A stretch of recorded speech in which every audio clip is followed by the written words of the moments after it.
Welcome. Today is another treat. We're going to be talking about gambling. We're going to be talking about drugs, dual programs. Welcome again to another episode of the 1% in Recovery podcast, where we encourage you to laugh every day, to work hard in recovery, work hard in your jobs, in your if you school or if you have your own business, you just got to work and work in relationships. Also, just put out more love in the universe. Love unconditionally. The more love you put out, the more love you will get back. Laugh, work, love. Remember, recovery is beautiful. Your EQ is your IQ, and you cannot outthink an emotional issue. What we encourage people to do now is to join the Facebook group, Recovery Freedom Circle, where we've created a community where people can talk about their goals, their dreams, the steps, healing, recovery, or something motivational, inspirational, something that they have. So to share, and so that we can all start living better lives, lives that are free, and we can get to enjoy our life. So we are going to now enter into this week's episode. And today I have the privilege of talking to Valencia. How are you doing, Valencia? I'm good. How are you? Excellent. Wonderful. Life is wonderful. Well, Valencia has a lot of experience. She's been in two different programs for gambling and for narcotics, drugs. But we're going to just jump in. I always think it's always best to jump into the questions. Okay, so you're in two programs. Yes. And many people, like you and I, everybody knows that I've had issues and no longer drinking alcohol or gambling. But we had a lot of people have struggled with dual addictions. Tell the audience how to be much more introspective with yourself. Um, First of all, thanks for having me on. um, and hi out there. Um, Introspection is something that people struggle with because there's so much going on in the world, right? Um, we have bills to pay. We're struggling economically, socially, and other things, right? Um, However, it is everything in nature that teaches us to move more slowly, more methodically, in tune with nature instead of kicking the pricks, so to speak. Um, I like to meditate, and I also like to take walks in nature, breathe fresh air, look at the things around me, and disconnect from electronic devices, things like that. I ride my bike. But anyway, whatever it is for you, I encourage you to look clearly at yourself. And it's not about your relationship with other people, it's definitely about your connection. How is your humanity going? How is your humility going? Are you in tune with, or maybe standing in judgment of, or being judged? That's difficult. When we start to look at the things in nature, we see that like minded things go together, right? There is an order to things. And so when we have an addiction, we're out of order. It's a symptom of what is more deeply rooted. For myself, I was disconnected. Um, through no fault of my own, right? My parents were out of the picture in my life very early. And so what began to do is coming from that disconnected place and not finding my tribe, I started operating in other means. I started bonding with things. So I bonded with drugs.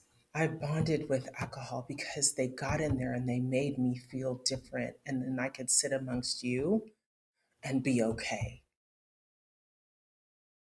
Masking my pain as you probably maybe masking your own. But I had no idea of that until I came in and stopped running, became introspective, and take a good look at myself, got some therapy. I always say when we show up in our authenticity, our tribe automatically gravitates to us. Mhm. Well, also we talked about since we've been in two different programs, two different 12-step programs. Yes. I started back in 97 because I wanted to address alcohol. And then 3 years later, I wanted to then realize I always knew I had to address the gambling because I was a bigger gambler than a drinker. Tell the audience how difficult it is to start that second program, because we think just because we have already been aware of the 12 steps, we've read literature, we've been to meetings, we've shared, that we can handle another addiction, especially since we both started in the non-gambling Mhm. 12 steps, and because we all try to do gambling in these other 12 steps, it doesn't quite work. So tell people how hard it was for you to start that second 12-step program. That is a really great question because I really tried to sift gambling through another fellowship, and it kept falling short of what I actually needed to help me to stop gambling. And the gift of desperation can be very good catalyst, be a very good catalyst to um, help.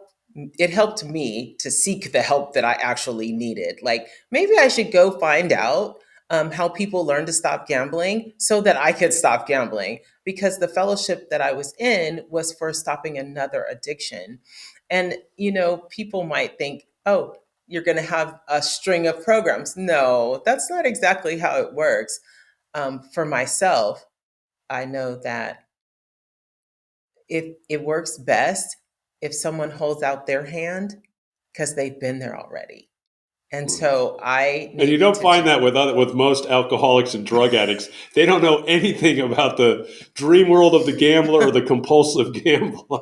Absolutely. And I think I just needed that real relevant experience for somebody to say, hey, I've been there. I understand your desperation. I understand the suffering that you're going through. And likewise, I've been able to hold my hand out to other people as well. So it's a each one teach one. Love comes full circle. Right, and it works also in the other way. Anybody that's in a gambling 12-step program, if you have an issue with Yes. drinking, you might want to investigate the alcohol in your current system. Let's Or jump other into. things. I'm sorry, Or other or things, other things. because I Right, it know a could lot be. of gamblers that have to stay up all night. Well, they do, and there's all forms of escape. Yeah, that is true, because I always say gamblers also have a proclivity to some type of sexual thing, whether Yes. especially from the male side.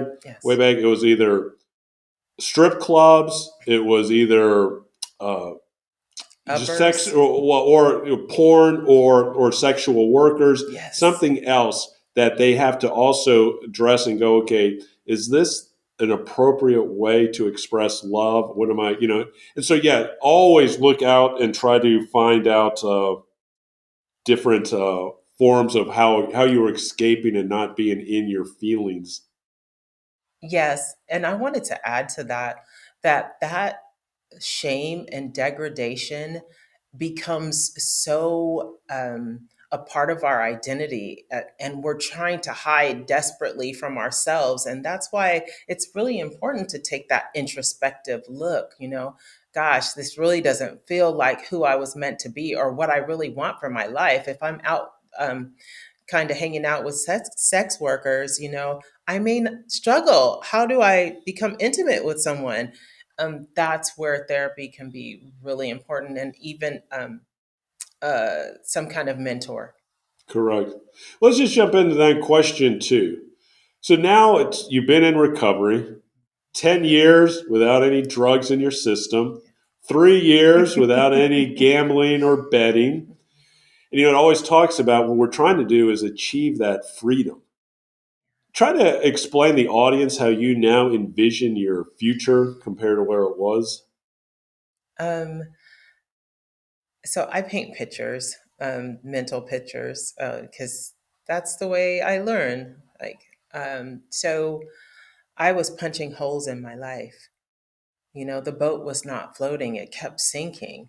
And so as it stands now, I've learned how to kind of patch up the holes, um, and even reinforce them so that I'm not living in this sort of fear, because nobody wants to live in fear. That's not why we come into any recovery 12-step model. We want freedom. Um, and so I've learned how to kind of let the boat float, stay present, not perfect, present, um, to allow this sort of natural healing, this sort of taking some instructions, some guidance from people who have done this longer. Um, and just kind of knowing that personally that I have a higher power that is not me, just like nature goes along without me. So there's definitely a power greater than myself that's out there, and in here, right? So I can survive this, and you can survive being introspective and just kind of living in your truth. Uh, Freedom for me is living in my authenticity, showing up kind of unapologetically for who I am. This is who I am. This is my journey. It's not perfect, but I stay present for it, and to learn and to grow each day, to smile, right? That's To right. laugh, to learn something new, to stay open to what is unfolding right in front of me, and working at that. There is going to be work involved. It's not just going to Absolutely. happen, right? There's work involved, and I stay open to doing the work. I'm open minded about it. If it caused other people to get to a freedom that they love and enjoy, it can help me to get to a freedom that I love and enjoy. And at this time, I'm not punching holes in my boat. My boat floats. Hope floats, right? It does. And so, um, where I see myself at this time is I'm licensed in 3 states to work with recovery people that are trying to be in recovery or doing recovery, and working on being a marriage and family therapist. But I also have a degree in public health. I mean, who would have thought I could get through these things, right? I was staying up all night gambling and, just lying, cheating, and stealing my way through life. That is no way to live. I like the fresh air. I like the freedom. And all the knowledge. Yeah, all the Well, that's the key. The knowledge is to live. And knowledge. that's so perfect the way you kind of put it. We talk about be present. We always talk about, we're just talking from a 12-step perspective, 24 hours, seize the day, carpe diem, all those wonderful phrases is that, but it's so true. We do not, you can't live in the past. It happened, deal with it, but you Yes. can't constantly, you want to plan. I mean, I'm a big believer in you got to write down plans, you got to have dreams, you got to have goals, you have to look into the future, but you also got to live in the today, the 24 hours. And that's, I did appreciate, especially when you kept saying be in the moment. I always say is you have to learn how to identify all your feelings, not just one feeling that you're having right now.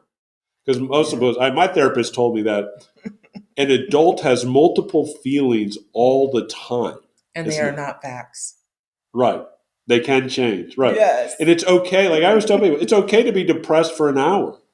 If you're depressed, you're depressed. Now, you don't want to stay depressed for 2 weeks or as that being your major feeling. but it's okay. And you're not going to be joyful and completely serene. Something's going to happen. But I do appreciate that whole idea of saying being present. Absolutely.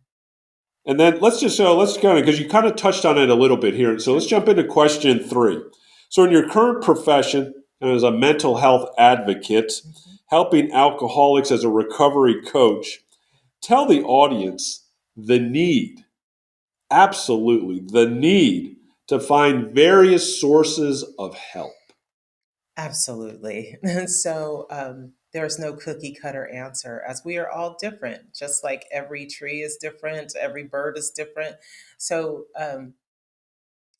what I help people do is to find spaces where they can show up in their authenticity, where they are loved and supported, and that they can love and support others. Um, One thing is for sure, we all have spiritual journeys. Yours may not look like mine. So maybe, you're led by Buddhist principles. Maybe you're led by Christianity, whatever that religion or that spiritual practice may be. There are many, right? Whatever that is, to get connected with that and live in those principles. Spiritual principles are the bedrock of 12-step recovery. Um, and we can only increase our self-esteem by doing esteemable things. Mm-hmm. And so I talk about this a lot. If I'm stealing from the government or Target or anywhere other than, any other place, if I'm cheating on my spouse, whatever it is, it's going to create shame and guilt. And that's when the integrity starts to break down. Integrity is doing the right thing when no one's watching. So building on my character strengths, um, and being open to learning new things, because the opposite of addiction is connection. Mm-hmm. Correct. Where are my people at? Where's the space where I can support others? There's nothing better to get us out of depression than to go be helpful to someone else, which is ironic because it seems counterintuitive. But I would encourage you to try it before you maybe sit down to that steak dinner or whatever. Maybe you should go feed some homeless folks and see how much gratitude you have when you actually do return. Yeah, those are, I always say you got to find, it's usually just not one thing that's going to get you to Mhm. healing. Healing is such a complex word. Like I tell people, look, I was in therapy for 7 years. I still go to 12-step meetings for gambling, separate 12-step meetings for alcohol. 27 years in for alcohol, 24 in gambling. I still need, because they are, like you said, tribe. I call it my family, Mhm. call it my brothers and sisters. Those are all words meaning that it's some type of intimate relationship, which, as we know, addicts and obviously even a lot of other people don't truly understand what a intimate relationship is. And I had to learn that from strangers. I wasn't learning that from my home. I wasn't learning that Yes. from my friends that we were all buddies in high school or in college. Learn that from other addicts. Members, yes. And a lot of other people that were very lonely people. And that's the other kind of caveat. Gamblers are the most loneliest of people, but all other addicts, whether it's drugs and alcohol, they're very lonely people. They're trying to escape. They don't want to Yes. feel, whether it's the trauma, the childhood, the bullying, a current relationship, some type of toxicity at the workplace. I mean, there's a lot of reasons why people want to escape, but it's so important. Any last words here on the this week's podcast episode? Just about, it could be about recovery, it could be about healing, could be about encouragement. Anything else that you would like to tell people? Um, I just encourage people to, you know, be unapologetic about where you've come from. Be open to where you want to be. Engage where you are and celebrate each day. This is not the end of your story. This is possibly the beginning. You Or a can, chapter in the middle. yes, that's true. Um, but you can do challenging things and you build muscle along the way. Correct. You build muscle by challenging yourself, by pushing yourself, by getting people in your life that will love you, but will also push you to greater heights. I got to tell you, everybody deserves recovery. Everybody deserves whatever is in their dreams and goals. Like I said in the beginning, and you just verified it. You're working. You work very hard for now everything that you achieve. But everything's possible with some sweat. Yes. Thank you for having me. I really appreciate it. All right, no problem. So with that, we are going to end this episode of the 1% in Recovery podcast.